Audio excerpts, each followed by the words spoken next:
আসসালামু আলাইকুম বন্ধুরা, চলে এসেছি মজাদার একটা রেসিপি নিয়ে। আজকে আমি তোমাদের তৈরি করে দেখাবো করলা ভর্তা রেসিপি। কি বন্ধুরা, শুনে একটু অবাক হচ্ছ তাই না? অবাক হওয়ার কোনো কিছু নেই। তো দেখতেই পাচ্ছ এখানে আমি কড়াইতে তেল দিয়ে দিলাম পরিমাণ মতন। এবার এখানে আমি 3টা করলা দিয়ে দিব। আস্ত 3টা করলা মাঝখান থেকে কেটে বিচিগুলো আমি বের করে নিয়েছি। তো দেখতে পাচ্ছ আমি কিভাবে কেটে নিয়েছি। এবার এখানে দিয়ে দেবো 2টা পেঁয়াজ আর দিয়ে দেবো গোটা একটা রসুন। এখন এটাকে আমরা 5 মিনিটের জন্য হালকা করে ঢেকে রাখবো, যাতে করে করলা থেকে পানিটা বের হয়ে আসে। তো দেখতে পাচ্ছ 5 মিনিট পরে আমি ঢাকনাটা তুলে ফেললাম। এখন আর করলাগুলোকে ঢেকে দিব না, তাহলে কিন্তু তিতা হয়ে যাবে। এখন করলাগুলোকে আমি ভালোভাবে ভেজে নেব। তো বন্ধুরা, এই রেসিপিটা এতই মজাদার যে গরম ভাতের সাথে যদি তোমরা এই রেসিপিটি খাও তাহলে কিন্তু 1 প্লেট ভাত কিন্তু অনায়াসে খেয়ে নিতে পারবে। এখন দেখতে পাচ্ছ আমি পেঁয়াজটাকে ভালো করে ভেজে নিচ্ছি। তো আমার রেসিপিগুলো ভালো লাগলে অবশ্যই কিন্তু চ্যানেলটিকে সাবস্ক্রাইব করে পাশে থাকবে। আর বন্ধুরা, আমি তোমাদের জন্য আস্তে আস্তে চেষ্টা করব ডেইলি ব্লগ নিয়ে আসার জন্য। তোমরা অবশ্যই কিন্তু দেখে নিবে। আর এখন দিয়ে দিলাম করলার ভিতরে লবণ না দিলে তো কিন্তু বন্ধুরা করলাটা সিদ্ধ হবে না। তো দেখতে পাচ্ছ আমি লবণ দিয়ে দিয়েছি। আর বন্ধুরা, আমি কিন্তু দেখতে পাচ্ছ এখানে কাঁচামরিচ আর কিছু শুকনো মরিচটাও দিয়ে দিয়েছি ভর্তার জন্য, ভেজে নিব।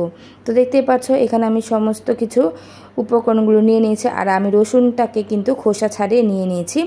এখন এখানে আমি পেঁয়াজটাও দেখতে পাচ্ছ কতটা নরম হয়ে এসেছে ভাজার জন্য। সব কিছু কিন্তু সুন্দরভাবে ভাজা হয়ে গিয়েছে, তোমরা দেখেই বুঝতে পারবে। এবার এখানে পরিমাণ মতন লবণ দিয়ে আমরা এই পেঁয়াজ, রসুন আর মরিচটাকে ভালোভাবে হাত দিয়ে ডলে নিব।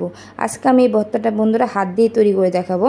আর এটা কিন্তু খুবই মজাদার। তোমরা চাইলে কিন্তু এটা পাটাও বেটে নিতে পারো, কিন্তু এটা আমি হাত দিয়ে করে নিব। এতে করে এটা একটু হালকা হালকা আস্ত থাকবে আর খেতেও কিন্তু মজা লাগবে।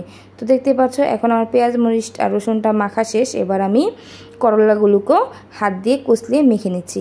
তো বন্ধুরা, এই রেসিপিটি খেতে খুবই দুর্দান্ত।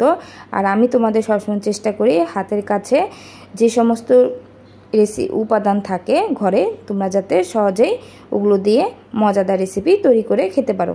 তো দেখতে পাচ্ছ এখন সমস্ত কিছু আমি একসাথে ভালোভাবে মেখে নিব।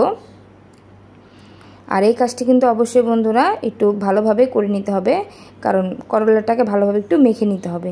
তো দেখতে পাচ্ছ আমার কিন্তু করলাটাকে ভালোভাবে মাখা শেষ। এখন আমি এর ভিতর দিয়ে দেবো একটু ধনেপাতা, এতে করে ফ্লেভারটা ভালো আসবে। তো দেখতে পাচ্ছ এখন কালারটাও কিন্তু অনেক সুন্দর চলে এসেছে মাশাআল্লাহ। আর আমার ভর্তাটাও কিন্তু তৈরি হয়ে গেল মজাদার করলা ভর্তা রেসিপিটি। অবশ্যই বাসায় ট্রাই করবে। তো দেখতে পাচ্ছ বন্ধুরা, তৈরি হয়ে গেল আমার আজকের রেসিপিটি। তো আজকে এই পর্যন্ত, আল্লাহ হাফেজ।